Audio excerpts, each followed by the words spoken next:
अध्याय 6 मुगल बादशाह की सिखों के विरुद्ध मुहिम। बादशाह का दक्षिण से दिल्ली की ओर आना। दक्षिण भारत पर विजय के लिए मुगल साम्राज्य अकबर के समय से प्रयास कर रहे थे। बादशाह जहांगीर और बादशाह शाहजहां के समय में दक्षिण भारत पर मुगल जर्नैलों के द्वारा हमले किए गए और मुगल साम्राज्य की सीमा नर्मदा दरिया के पार हो गई। बादशाह औरंगजेब के समय मुगलों को दक्षिण पर विजय करने से संबंधित बड़ी कामयाबी हासिल हुई। मुगल साम्राज्य हैदराबाद तक पहुंच गया। बादशाह बहादुर शाह के समय दक्षिण भारत का सारा क्षेत्र मुगल साम्राज्य के अधीन आ गया और पूरे भारतवर्ष पर मुगल साम्राज्य स्थापित हो गया। जैसे कि पूर्व पृष्ठों में दर्शाया गया है कि मुगल राज दुनिया का सबसे अमीर साम्राज्य बन गया था, जिसके पास विश्व की 25% धन दौलत थी और सैन्य शक्ति में भी मुगल साम्राज्य ऑटोमन साम्राज्य से ऊपर हो गया। जनवरी 1709 को बादशाह बहादुर शाह ने दक्षिण में अपने आखिरी भाई कामबख्श को पराजित कर कत्ल कर दिया। अब बहादुर शाह का कोई भी विरोधी नहीं था। इसके बाद बादशाह ने फैसला किया कि दिल्ली लौटा जाए। दक्षिण की मुहिम पर सफल मुगल जर्नैल मालिक अब्दुल्ला दिल दलेर खान को लाहौर का सूबेदार और जम्मू का फौजदार बना दिया और उसे दिल्ली से लाहौर जाने के लिए पैगाम भेज दिया। मार्च 1709 में बादशाह राजस्थान पहुंचा ताकि बागी राजपूत राजाओं को सबक सिखाया जाए। इसमें से मुख्य तौर पर अजीत सिंह जोधपुर, जय सिंह सवाई जयपुर अम्बेर और अमर सिंह उदयपुर राजे 1709 में बहादुर शाह के साथ दक्षिण की मुहिम पर गए थे और इस मुहिम में रास्ते में ही मंदसौर से वापस आ गए थे। इन राजपूत राजाओं ने वापस आकर आसपास के मुगल अफसर कत्ल करके अपना कब्जा कायम कर लिया था। बहादुर शाह ने एक अन्य हुक्म जारी किया कि किसी हिंदू को पालकी में सफर करता देखो तो गिरफ्तार कर लो। इस सफर के दौरान मुगल अदालत भी बादशाह के साथ साथ चल रही थी और बादशाह के द्वारा सफर में महत्वपूर्ण फैसले भी लिए गए, जिसके तहत लाहौर, कश्मीर, मुल्तान, जम्मू इत्यादि के नए सूबेदार और फौजदार नियुक्त किए गए। बादशाह को सिखों की विजयी होने की खबरें मिलना। 25 फरवरी 1710 को बहादुर शाह जमरौली कस्बे में पहुंच चुका था। यहाँ उसे सरहिंद के फौजदार वजीर खान का एक खत मिला, जिसमें उसने लिखा था कि खालसा सिखों का दबदबा पंजाब के कोने कोने में पहुंच गया है। उनको ये भी खबर मिली कि परगना बूढ़िया और सढौरा पर भी सिखों ने कब्जा जमा लिया है और अपने प्रशासक नियुक्त कर दिए हैं। सरकारी एहलकार मार दिए गए हैं या पंजाब की धरती छोड़कर भाग खड़े हुए हैं। दामला के जाबाज अफगानों को सिख फौज द्वारा खाकशार कर दिया यानी मार दिया है। इस पर बहादुर शाह ने लाहौर के सूबेदार को वजीर खान की मदद के लिए भिजवाने की हिदायत जारी की। 23 अप्रैल को बहादुर शाह को लाहौर सूबे के दीवान रुस्तम खान का खत मिला, जिसमें उसने लिखा था कि एक आदमी ने स्वयं को गुरु बताकर पंजाब के क्षेत्र में उत्पात मचा रखा है। बादशाह इस बात को लेकर हैरान था कि ऐसा क्या कारण है कि इतनी ऊंची शानो शौकत वाले बादशाह से टक्कर लेने की किसी ने हिम्मत की, जिसके कारण पंजाब में मुगलों की हालत खराब हो गई है। बादशाह इस बात का निर्णय नहीं ले पा रहा था कि वो अनसुने दुश्मन के खिलाफ स्वयं कूच करे। अप्रैल 1710 तक भी मुगल दरबार के दरबारी बादशाह को ये कहकर शांत करते रहे कि वो दुनिया का सबसे ताकतवर बादशाह है और पंजाब में हो रहा विरोध कोई छोटी मोटी मुहिम है जो कि मुगल अधिकारियों के द्वारा नियंत्रण कर ली जाएगी। दिन प्रतिदिन पंजाब के हालात खराब होने लगे और सरकार सरहिंद और सरकार जालंधर से ज्यादातर परगने सिख फौज के कब्जे में आ गए। इस पर बादशाह ने 28 अप्रैल 1710 को एमनाबाद और इसके आसपास के फौजदारों को हुक्म जारी किया कि वो लाहौर के सूबेदार का साथ दें ताकि सिखों को सजा दी जा सके। मई 1710 को बहादुर शाह अजमेर पहुंच गया। यहाँ बहादुर शाह के भेजे सफीर जयपुर, जोधपुर, अजमेर के राजपूत राजाओं को लेकर बादशाह के पास पहुंचे। बादशाह इन राजपूत राजाओं को सजा देना चाहता था, परंतु पंजाब के बिगड़े हालातों के कारण राजस्थान में राजपूत राजाओं के प्रति रणनीति भी बदली गई। शहजादा अजीमो शान की सिफारिश मानकर इन तीनों राजाओं के सभी गुनाह माफ कर दिए गए, उनको खिल्लतें देकर विदा किया। वास्तव में बादशाह इस समय पंजाब के हालतों के बारे में अत्यधिक फिक्रमंद था। इस कारण उसने राजपूतों के साथ समझौता करना ही बेहतर समझा।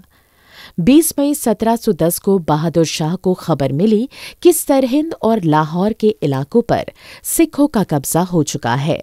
सरहिंद का फौजदार वजीर खान भी मार गिराया गया। इसके अतिरिक्त ये भी खबर मिली कि सिख फौज के द्वारा सहारनपुर सरकार के परगनों पर भी हमले आरंभ कर दिए गए हैं। बादशाह को ये भी खबर दी गई कि सढौरा में 70,000 घुड़सवार सिख फौज इकट्ठी हुई है। बादशाह ने हिसार के फौजदार को सिखों के खिलाफ मुहिम में शामिल होने के लिए आदेश जारी किए, परंतु कुछ दिनों बाद खबर ये आई कि हिसार का फौजदार अपनी जान बचाने के लिए हिसार छोड़कर भाग खड़ा हुआ। कुछ दिन बाद बादशाह के पास ये खबर आती है कि सिख फौजों ने लाहौर के आसपास इलाकों पर कब्जा कर लिया है और सहारनपुर सरकार भी लगभग सिख फौजों के कब्जे में है। बादशाह ने नवाब आसफुद्दौला असद खान व मोहम्मद अमीन खान और खान दुरान बहादुर की ओर पैगाम भेजे थे कि वो उस ओर सिखों पर यकायक हमला करे। उन्होंने जवाब दिया है कि हम तो खुद परेशान हैं और यदि वो सिख फौज के खिलाफ मुहिम शुरू करते हैं तो वो अपना इलाका सिख फौज से नहीं बचा सकते। बादशाह की ओर से अब्दुल्ला खान को 25,000 आलाती नुकरा यानी चांदी के सिक्के और 50,000 रुपये शाही खजाने में से सहायता भिजवाने का हुक्म हुआ। ये भी हुक्म हुआ कि सिख फौज के खिलाफ कार्यवाही जल्द से जल्द और जोरों शोरों से की जाए। इस कार्य के लिए यदि और भी धनराशि की आवश्यकता पड़े तो वो शाही खजाने से उपलब्ध करवाई जाएगी। 20 मई 1710 को बादशाह अजमेर के निकट बहासों के पड़ाव पर था। यहाँ उसे खबर मिली कि सिखों का पूरे पंजाब पर कब्जा हो चुका है और पंजाब के मुख्य मुगल अहलकार मार दिए गए हैं। ये पंजाब छोड़कर भाग गए हैं या सिख फौज में शामिल हो गए हैं। बहादुर शाह ने शाहजहानाबाद यानी दिल्ली के मुसद्दियों के नाम हुक्म लिखवाया कि वो खाने जहान बहादुर सूबेदार इलाहाबाद और अबैद खान बहादुर को मदद के तौर पर 8 लाख रुपए दें। अफजल खान को हुक्म दिया कि वो शाहजहानाबाद जाएं और खान बहादुर, अब्दुल्ला खान, शमशेर खान, चेत सिंह, जमींदार कुमाऊं और अनूप सिंह व ईसा खान इत्यादि को लेकर सिख फौज के खिलाफ पंजाब रवानगी करें। 27 मई 1710 को शफशेख खान ने बहादुर शाह को अपील की कि अगर चकला सरहिंद की फौजदारी को अपेक्षित सामग्री और जमीयत सहित जिम्मेदारी सौंपी जाए तो वो सिख फौज को पंजाब में काबू कर सकता है, परंतु बादशाह ने पेशकश को कबूल नहीं किया। 28 मई को बहादुर शाह को बताया गया कि जोधपुर के राजा अजीत सिंह और जयपुर के राजा जय सिंह सवाई को जरनैल बंदा सिंह बहादुर का खत पहुंचा है और उन्होंने इन खतों के जवाब भी लिख भेजे हैं। ये दोनों राजे संभर के मनोहरपुर कूच कर गए हैं। 5 जून 1710 को बहादुर शाह ने खान खाना मुनायम खान की विनती पर महातब खान पुत्र खान खाना को इन राजाओं से भेंट करने के लिए भेजा और इन राजाओं ने मुगल जर्नैल को तसल्ली दिलाई कि वो बादशाह बहादुर शाह के साथ है और जरूरत पड़ने पर सिख फौज के खिलाफ मुहिम में शामिल होंगे। 10 जून 1710 महाबत खान इन राजाओं को बादशाह से मिलाने के लिए चल पड़ा। सिख फौज से डरे हुए बादशाह ने आदेश जारी किए कि इन राजाओं का स्वागत शाही अदब से किया जाए। 10 जून 1710 को बादशाह ने लाहौर के मुसद्दियों को हुक्म भेजा कि वो वजीर खान के भतीजे मोहम्मद तकी को 3,000 रुपये रास्ता खर्च देकर बादशाह के पास भेज दें। इसी दिन बादशाह को पता चला कि बख्शी शाह निवास की जागीर के आमिल अफसर सिखों से डरकर इलाका छोड़कर भाग गए हैं। थानेसर और पानीपत परगना में सिख फौज के द्वारा भारी मोर्चेबंदी कर ली गई और कोई भी मुगल जर्नैल ऐसा नहीं है जो सिख फौज का सामना इस इलाके में कर सके। ज्यादातर मुगल जर्नैल शाहजहानाबाद यानी दिल्ली भाग आए हैं। 11 जून 1710 को महावत खान राजपूत राजाओं को बादशाह के पास लेकर आया। अजीत सिंह और जय सिंह सवाई ने 200 मोहरें और 2-2 हजार रुपये निसार वारने के तौर पर बहादुर शाह को भेंट किए। बादशाह ने उन सभी को बढ़िया जामे जोड़े, जड़ाऊ शमशीरें, कीमती मुकुट, हाथी और इराकी घोड़े दिए। तज़किरा सलातीन चुगता का लेखक मोहम्मद हादी कामवर खान, जो उस समय बादशाह के साथ था, बताता है कि मैंने देखा कि सारा पहाड़ और जंगल राजपूतों के साथ भरा पड़ा था और कई हजार सांड सवार पहाड़ की तलहटी में खड़े थे, परंतु बादशाह के साथ 4 शहजादे, निकटवर्ती अमीरों के अतिरिक्त कोई नहीं था। राजपूत राजे पूरी तैयारी में थे कि अगर बहादुर शाह कोई गड़बड़ करता तो उसका काम भी तमाम हो जाना था। खाफी खान मुतखाब अल लुबाब में लिखता है कि बादशाह को 22 जून 1710 को ये भी पता चला कि बंदा सिंह बहादुर ने किला लोहगढ़ में डेरा जमाया हुआ है। पिछले सप्ताह एक दिन वो इस किले में से हाथी पर सवार होकर हाथ में नेजा पकड़कर निकले और यहाँ से 12 से 13 किलोमीटर दूरी पर गुलाबनगर बूड़िया पहुंचे। उनके साथ 2500 घुड़सवार और 10,000 प्यादा फौज थी। बूड़िया से उसे खबर मिली कि सिख फौज से हार कर जलाल खान सहारनपुर आ गया है। अगले दिन बादशाह को खबर मिली कि बूड़िया से बंदा सिंह सहारनपुर की ओर चल गए थे। सहारनपुर परगने के गांव बनेर में सहारनपुर का नया सिख थानेदार अमर सिंह नियुक्त कर दिया गया। हिंदू चौधरी लाल कंवर गुज्जर ने मुगलों को दगा दिया, जिस कारण मुगल फौज की सहारनपुर सरकार में हार हुई। बादशाह को यह भी बताया गया कि गुरबख्श सिंह इस समय पर बूड़िया का फौजदार नियुक्त कर दिया गया है और बूड़िया के अमीर काजी शाह मोहम्मद को गिरफ्तार करके उसका माल जब्त करके उसे डाबर लोहगढ़ में कैद कर दिया गया है और बंदा सिंह बहादुर ने किशोर सिंह को बूड़िया का नायब फौजदार नियुक्त कर दिया है। इसी समय बादशाह को ये भी बताया गया कि बंदा सिंह बहादुर ने बूड़िया का नाम गुलाबनगर और सहारनपुर का नाम भागनगर रख दिया है। इन खबरों के साथ बादशाह फिर परेशान हो गया। 1 जुलाई 1710 को बहादुर शाह का काफिला रूपनगर पहुंचा और यहां उसे मुराफ खान का खत मिला, जिसमें लिखा था कि सिखों ने रामपुरा, ननौता, झुंझाना, बकौर, बरसादू, सढौरा, कैराना, बुढ़ाना, कंधाला और बूड़िया इत्यादि में थानेदार नियुक्त कर दिए हैं।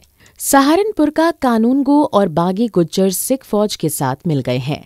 बादशाह को ये खबर भी मिली कि 20 जून 1710 को सिखों की टक्कर गांव रड़ के समीप गांव केहरा की चारागाह में देहराना और मुकाद गांव के बीच वाले अफगानों के साथ हुई थी, जिसमें उन्होंने सिखों को पराजित किया था। सिखों और अफगानों में हुई लड़ाई के बारे बादशाह को बताया गया कि जलाल खान ने अपने पोते गुलाम मोहम्मद बनियारा और पीर मोहम्मद खान की मदद से सिखों को पराजित किया था। इस लड़ाई में कई सिख मारे गए थे। सिखों की 2 तोपें, 5 बंदूकें, 6 राम जंगे, कई राइफलें, 2 तलवारें, 1000 तीर, 4 तंबू और अन्य सामान जलाल खान की फौजों के हाथ आया था। ये खबर सुनकर उदास हुए बादशाह को कुछ तसल्ली हुई और उसने जलाल खान के लिए एक रेशमी पोशाक, एक फुरमान और एक घोड़ा भेजने का हुक्म दिया। बादशाह इतनी छोटी सी जीत पर भी हर्षित हो गया और उसने ये भी कहा कि सरहिंद और सहारनपुर की फौजदारी भी इस खान यानी जलाल खान रोहिल्ला को सौंप दी जाएगी। 2 जुलाई 1710 में बादशाह को जरनैल बंदा सिंह बहादुर की सरहिंद में जीत के पश्चात सिखों द्वारा ऐलान किया हुआ ऐलाननामा पढ़कर सुनाया गया, जिसके बोल थे, अज़मत नानक गुरु हम ज़ाहिर बातन असद, पातशाह ए दीन ओ दुनिया आप सच्चा साहिब असद। इस दुनिया व उस दुनिया में भावार्थ कुल जहान में गुरु नानक साहिब की महिमा कायम हो गई। सच्चा गुरु दीन और दुनिया का बादशाह है। बादशाह को बताया गया कि सिखों ने अपने खुफिया शब्द बोले मुकर्रर किए हुए हैं। वो एक अकेले सिख को 1.25 लाख फौज कहते हैं। उन्होंने अपना सिक्का भी जारी किया हुआ है। वो गांव में फसलों की कटाई कराते हैं और 2 हिस्से कृषक को देते हैं और केवल तीसरा हिस्सा स्वयं लेते हैं। वजीर खान के सरकारी खजाने के अतिरिक्त हाथी, घोड़े, नकद माल उनके हाथ लगा है। इन दिनों बादशाह को पता चला कि बंदा सिंह बहादुर स्वयं सहारनपुर आ पहुंचे हैं। इस कारण बाढ़ा का शद्दाद खान और अन्य अमीर मंत्री बंदा सिंह बहादुर का मुकाबला करने के लिए तैयारी कर रहे हैं। शद्दाद के पास 700 घुड़सवार फौज थी। जलाल खान रोहिल्ला इस समय जलालाबाद की रक्षा के लिए इस नगर के किले में बैठा हुआ था, जो कि उसके घर मुजफ्फरनगर से 45 किलोमीटर दूरी पर था। 7 जुलाई 1710 को बादशाह को खबर मिली कि जलाल खान और शद्दाद खान की फौजों के 6000 घुड़सवारों ने सिखों के साथ खूब टक्कर ली थी। इस लड़ाई में 800 सिख मारे गए थे या बुरी तरह जख्मी हुए थे। बादशाह को ये भी झूठी खबर दी गई कि बंदा सिंह बहादुर भी मारे गए हैं। इस पर बादशाह बहुत खुश हुआ, परंतु जब इस खबर की पुष्टि बादशाह ने करनी चाही तो उसे पता चला कि बंदा सिंह बहादुर मारे नहीं गए थे, बल्कि उन्होंने मुगल फौज को भारी नुकसान पहुंचाया है। जलाल खान ने उनका पीछा किया था। 8 जुलाई 1710 को बहादुर शाह ने सिकंदराबाद और मेरठ के फौजदार जैनुद्दीन अहमद खान को सरहिंद का नया फौजदार बना दिया। उसके मनसबदारी में 800 की बढ़ोतरी कर दो, 2000 सवार और बढ़ा दिए, परंतु अहमद खान में सरहिंद जाने की हिम्मत नहीं थी। 23 जुलाई 1710 को बादशाह उदयपुर पहुंचा। यहां उसे पता चला कि बंदा सिंह बहादुर ने पानीपत पर कब्जा करने और दिल्ली पर हमले की तैयारी में है। ये भी चर्चा थी कि पानीपत के मुगल हाकिम सिखों के साथ मिल गए हैं। बख्शी मोहम्मद नसीर सिख बनकर नसीर सिंह कहलाने लगा था। बंदा सिंह ने उसे खजाना अफसर बना दिया है। इन दोनों शहरों में एक भी मुगल या अफगान अफसर नहीं रहा।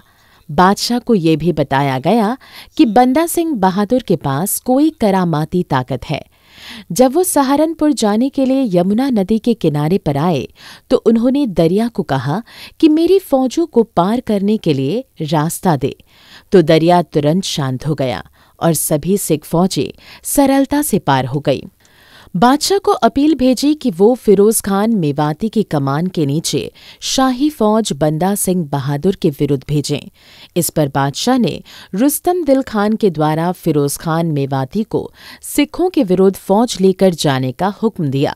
28 जुलाई 1710 को बादशाह ने सईद वजीउद्दीन उस्मान खान करावल और रुस्तम दिल खान के भाई सुल्तान कुली खान को भी फिरोज खान मेवाती के साथ जाने का हुक्म दिया और बादशाह ने मेवाती को 50,000 रुपये भी खर्च के लिए दिए। अब बादशाह ने स्वयं पंजाब में बड़ी फौजी कार्यवाही करने का फैसला कर लिया।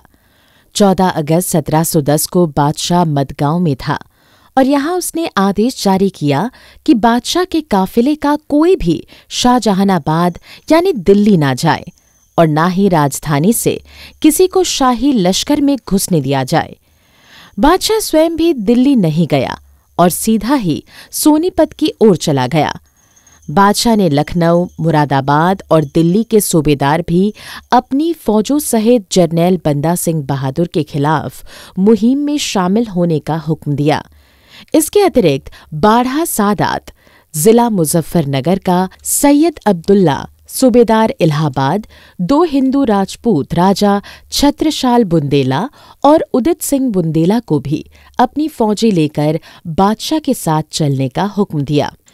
26 अगस्त 1710 को बादशाह ने कुमाऊं के हिंदू राजे को हुक्म भेजा कि हम बंदा सिंह बहादुर का पीछा करें और उसे सजा देने के पश्चात बादशाह के पास पेश हो। 28 अगस्त 1710 को श्रीनगर गढ़वाल के राजे फतेह शाह को भी हुक्म भेजा गया कि वो नानक पंथियों यानी सिखों के विरुद्ध मुहिम शुरू करे। बादशाह द्वारा फिरोज खान मेवाती और सैयद वजीउद्दीन पंजाब के लिए रवानगी का हुक्म हुआ, परंतु वजीउद्दीन ने ये हुक्म नहीं माना और अपने नगर चला गया। अगले दिन 5 सितंबर 1710 को जब ये खबर बादशाह को मिली तो उसने गुस्से में आकर उसका मनसब समाप्त कर दिया और दरबार में पेश होने का हुक्म दिया। उधर यमुना पार का इलाका जीतने के पश्चात जरनैल बंदा सिंह बहादुर ने पंजाब की ओर वापसी शुरू कर दी। उसने कीरत सिंह बख्शी को 4000 सवार देकर पानीपत और तरावड़ी का हाकम नियुक्त किया। भाई भगतू परिवार के भाई फतेह सिंह और गुरबख्श सिंह, बाबा फूल परिवार के त्रिलोक सिंह और राम सिंह और भाई रूपे के बेटे परम सिंह और धर्म सिंह को मालवा यानी समाना, लखी जंगल और तिहाड़ा का इलाका सौंपकर जरनैल बंदा सिंह बहादुर स्वयं लोहगढ़ किले की ओर रवाना हो गया। मुंतखबुल लुबाब का लेखक मोहम्मद हाशिम खाफी खान इस समय के हालातों के बारे लिखता है। जरनैल बंदा सिंह बहादुर के हमले में असंख्य मुगल सैनिक शहीद हो गए थे। पंजाब सिखों के हमलों से बर्बाद हो गया था। विशेषकर सढौरा और करनाल कस्बे के फौजदार अनेक साथी मुसलमानों सहित अपनी क्षमता अनुसार मुकाबला करके शरबते शहादत पी गए। 28 अगस्त 1710 को बादशाह के दरबार में भी पंजाब के सिखों के बोलबाले का जिक्र हुआ था। साहूकारों से पता चलता है कि दुआबा से मामला वटाई असल में हासिल नहीं हो रहा। खाल से सिख मामला वसूल कर और बैलगाड़ियां भरकर डाबर यानी लोहगढ़ ले जाते हैं। एक दिन तो 300 बैलगाड़ियां लोहगढ़ की तरफ जाती देखी गई। बरेली से लेकर लाहौर सिख फौज के रास्ते रोकने का साहस किसी में भी नहीं था। 29 अगस्त 1710 को बादशाह ने एक नया हुक्म जारी किया कि जो हिंदू पेशेकर बनकर हुजूर के सामने आते हैं अपनी दाढ़ियां यानी केश मुंडवा कराएं। इस हुक्म पर तुरंत अमल करने वाले पेशकारों, दीवानों, बख्शियां, मीर आतिश और अन्य खिदमत गुजारों को जामे जोड़े और कानों के लिए मोतसरिया इनाम के तौर पर दी गई। बादशाह सिखों से इतना परेशान था कि अब वो हर समय जरनैल बंदा सिंह बहादुर को खत्म करने की सोचता था। 29 सितंबर 1710 को बादशाह ने महावत खान पुत्र मुनईम खान को अपने पास बुलाकर रेशमी पोशाक भेंट की और सिखों के विरुद्ध मुहिम पर जाने के लिए हुक्म किया। उसे कहा गया कि वो सिख मोर्चा करनाल तक साफ कर दें। बादशाह ने नुसरत खान, गुलाम पैगंबर कुली खान और सैयद हसन खान के अतिरिक्त हिंदू राजा छत्रसाल बुंदेला को भी महावत खान के साथ जाने के लिए हुक्म किया, जो उन्होंने खुशी खुशी कबूल कर लिया। 2 अक्टूबर 1710 को बादशाह को सूचना मिली कि फिरोज खान मेवाती 28 सितंबर 1710 को पानीपत में सिख मोर्चा हटाते हुए करनाल पहुंच गया है। 12 अक्टूबर 1710 को बादशाह को खबर मिली कि फिरोज खान भी करनाल से 6 किलोमीटर की दूरी पर तरावड़ी पहुंच गया है। सिखों के साथ लड़ाई शुरू हुई है। 14 अक्टूबर 1710 को बादशाह को खबर मिली कि जलाल खान रोहिल्ला और सिखों में घमासान जंग हुआ था, जिसमें 300 शाही फौजी और कई सिख भी मारे गए थे। इस लड़ाई के बारे में विस्तारपूर्वक जानकारी आगे दी गई है। राहों जिला नवा शहर की लड़ाई अक्टूबर-नवंबर 1710। सितंबर-अक्टूबर 1710 में सिखों ने राहों, तब जिला जालंधर अब जिला नवा शहर पर भी हमला किया और कुछ देर के लिए वे इस शहर और इसके किले पर काबिज भी हो गए। इस जंग में मुगलों की तरफ से शम्स खान भी लड़ रहा था, जो सुल्तानपुर लोधी का पुराना फौजदार रह चुका था।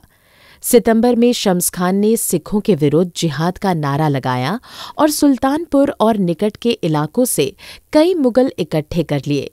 शम्स खान के पास 4 से 5 हजार घुड़सवार, 30,000 पैदल फौज व शेष सामान्य मुगल सैनिक थे। जब शम्स खान राहों पहुंचा तो सिखों ने किले से बाहर आकर शम्स खान की फौज पर धावा बोल दिया। एक बार तो शम्स खान की फौज भागने वाली थी। दोनों गुटों में बहुत जबरदस्त जंग हुई। सिखों के पास बढ़िया हथियार थे। वो वीरता के साथ लड़े और एक बार तो शम्स खान को अपनी पराजय सामने नजर आई। परंतु कुछ समय बाद ही शम्स खान का चाचा वाजिद खान कुतुबुद्दीन खेशकी सूबेदार जम्मू भी वहां पहुंच गया। कसूर का पठान फौजदार उम्र खान भी अचानक उधर आ पहुंचा। इन्होंने किले और शहर को भी सभी ओर से घेर लिया। सिखों ने इन तीनों फौजों का कई दिन तक मुकाबला किया और कुछ दिन बाद राहों का किला खाली कर दिया। इस जीत के पश्चात सभी मुगल और पठान फौजों के हौसले बुलंद हो गए। वो सरहिंद की ओर चल पड़े, जिसे उसे भी सिखों से आज़ाद करवाया जा सके। राहों से शम्स खान ने माछीवाड़ा से सतलुज दरिया पार किया और यहाँ की किला नुमा पक्की सराय में पहला पड़ाव किया। राहों पर शम्स खान की फौज के कब्जे की खबर बादशाह को 15 अक्टूबर 1710 के दिन मिली थी, परंतु इस सूचना में शम्स खान की सिखों के साथ राहों की जगह माछीवाड़ा में लड़ाई का विवरण दिया गया था और मरने वाले सिखों की संख्या 2000 बताई गई थी। इसके कुछ समय पश्चात शम्स खान को मार गिराया गया। सिखों ने फिर राहों पर कब्जा कर लिया। पानीपत की लड़ाई। अहवाल उल खवाकीन का लेखक मोहम्मद कासिम औरंगाबादी लिखता है कि जुलाई 1710 में बादशाह के हुक्म अनुसार खाने खान मुनाइम खान के बड़े बेटे महावत खान को आदेश हुए थे कि वो दिल्ली से बड़ी फौज लेकर पंजाब जाएं, जरनैल बंदा सिंह के विरुद्ध मुहिम शुरू करें। महावत खान बड़ी तेजी से पानीपत पहुंचता है और सिख फौज के साथ पानीपत में एक बड़ी जंग होती है, जिसमें मुगल फौज का भारी नुकसान होता है और महावत खान अपनी फौज समेत वापस दिल्ली भाग आता है और सिख थाने व मोर्चे ज्यों के त्यों कायम रहते हैं। महावत खान सिखों के हमले से डरकर पीछे हट गया था।